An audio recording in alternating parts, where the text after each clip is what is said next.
kasalukuyan mga kaforest. Malakas na yung hangin at saka ulan dahil sa bagyong Mindot.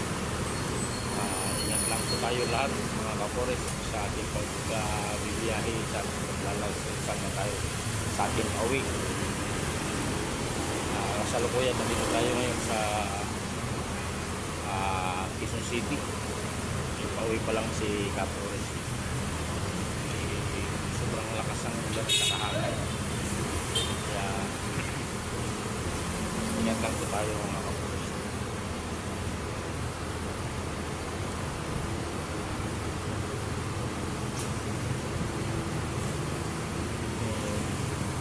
Marami daw baha na ating madadaanan.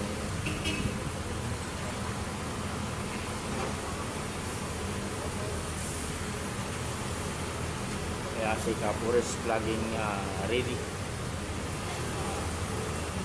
Araw man o kaya umulan, dala-dala lang lagi raincoat para hindi sabihin mo din si meron tayo mga guys. Biglang ulan, lalo na ngayon na panahon ng tag-ulan. Dala-dala yung kaporest.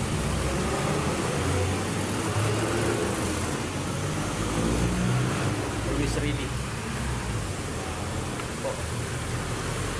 Ingat lang po tayo mga kaforest. Lagi pala ni kaforest.